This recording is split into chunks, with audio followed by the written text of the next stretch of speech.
Hi there, villagers. Today we are reading A Tree for Christmas, a Winnie the Pooh story. If you've been around for a little while, you know how much I love Winnie the Pooh.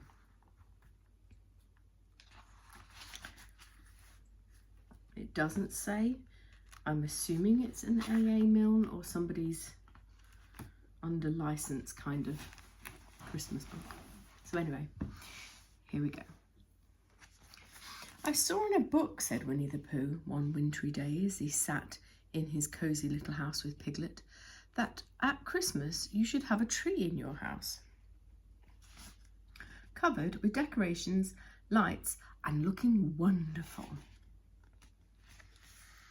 A tree in the house? Replied Piglet, a little confused. But I live in a tree. Ah, yes, said Pooh, and so do I. This will be trickier than I thought. We'd better ask Owl.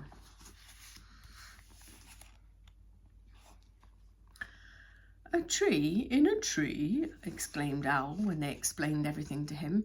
That's not right at all. I've heard of ships in bottles, but never trees in trees. Trees live in forests, and we live in trees, and that's all there is to say about that. I suppose if it were a very small one, it might fit, ventured Piglet. In a bottle? Asked Pooh, who hadn't quite been paying attention. Through the door, said Piglet. Come on, let's go and hunt for one. So they said goodbye to Owl and headed out into the cold to hunt for the type of tree that might fit through the door. Too tall, too wide, too spiky. Ouch.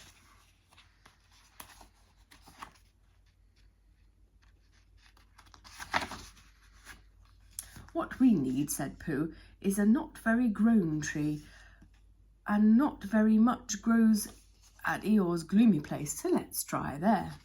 But all they found was a gloomy-looking Eeyore and some gloomy-looking thistles. The thistles would certainly fit through the door, but they didn't have the Christmassy wonderfulness that they were hoping for. A bit too spiky, I expect. They had just given up hope and were on their way home for a little smackerel of something when they came to a clearing, and in the middle they saw a not too tall, a not too wide, a not too spiky, even not sparkly, just the right size to fit through the door.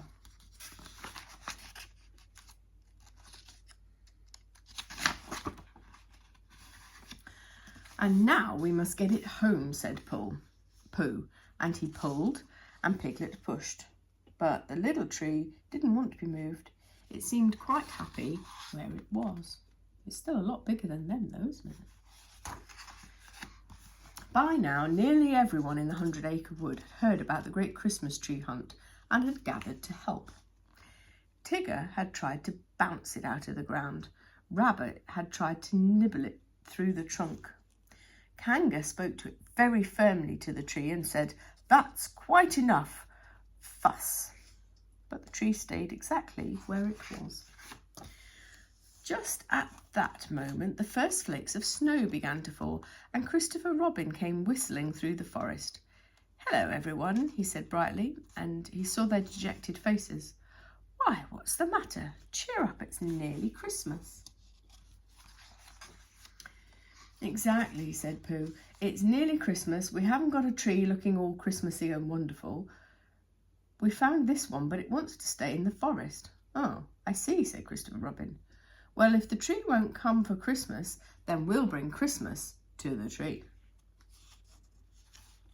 And apparently Owl's now living in it. So it was decided, and Rabbit waved his arms a great deal and gave everyone a job. Pooh gathered pine cones. Piglet found acorns. Owl went to fetch various candle ends. Tigger bounced high into the trees to gather mistletoe. Roo and Kanga picked bright red berries.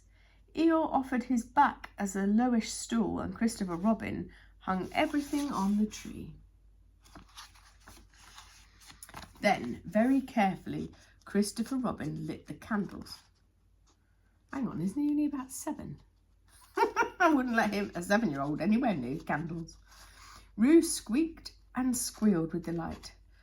Stand back, Roo dear, worried Kanga. The sun had just set in the 100-acre woods, and the tree looked simply wonderful. The candles flickered in the breeze and bounced light all over the clearing. This little tree, announced Christopher Robin solemnly, is our Christmas tree. Pooh Bear and Piglet found it, and everyone else helped. We must meet here every Christmas, and every year I will have grown. He glanced at little Piglet. Others, not so much. But the tree will certainly keep growing because it knew the forest was the best place for it to be. And they all cheered and wished each other a Merry Christmas.